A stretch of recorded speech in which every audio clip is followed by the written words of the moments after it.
Welcome. In this video, we will explore the prayer that saved a village. Let go.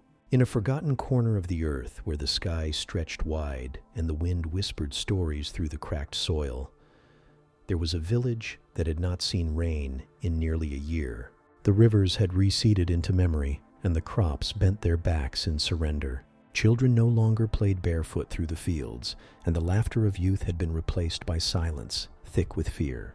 The air was dry, brittle, and the people began to believe the gods had abandoned them. Among these villagers lived an old woman named Nina.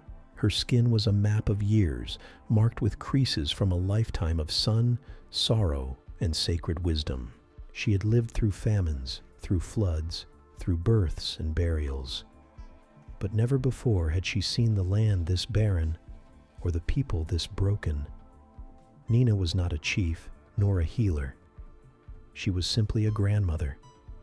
Her hands were strong from years of grinding millet and weaving mats, her voice soft from telling bedtime stories passed down through generations. But what few remembered, what even she had almost forgotten, was that Nina held within her the last thread of an ancient prayer.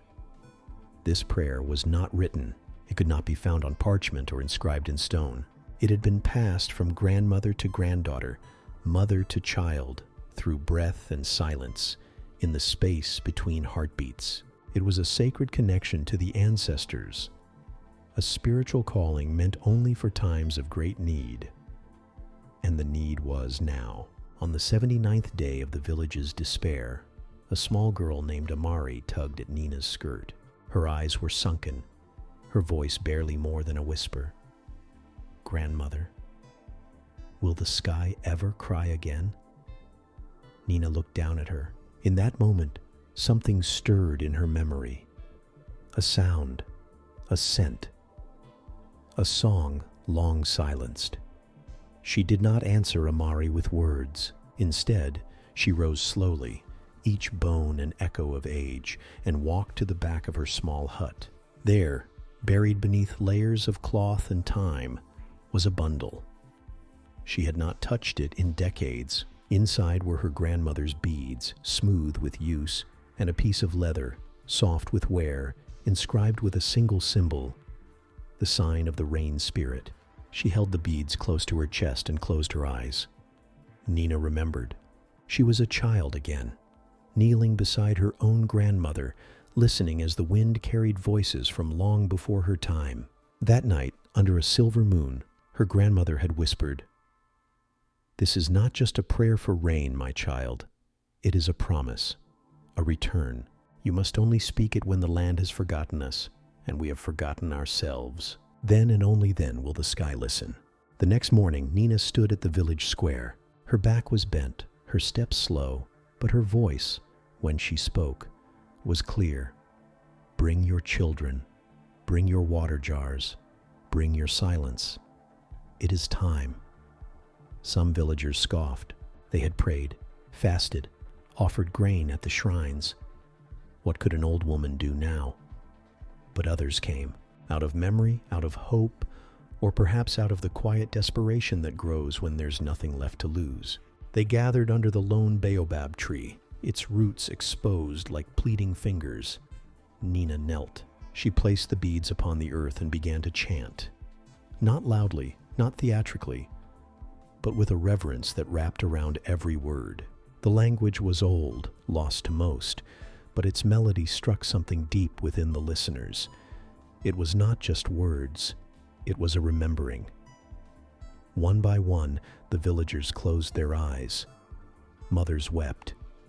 Children held hands. The wind began to stir, gentle at first, then stronger, curling through the tree's branches like an invisible dancer. As Nina spoke the final line, she pressed her forehead to the soil. And then, nothing. No rain, no clouds, just silence. The villagers stood. Some turned away, others lingered, unsure. But Nina remained kneeling, her eyes closed, a soft smile on her lips. "The sky has heard us," she whispered. That night, the winds howled like ancestral drums. Thunder cracked open the heavens, and for the first time in months, the rain fell. Soft at first, then in sheets, washing over the earth like forgiveness. Children danced in puddles. Elders wept openly. Crops drank deeply, leaves stretching toward the clouds as if in praise.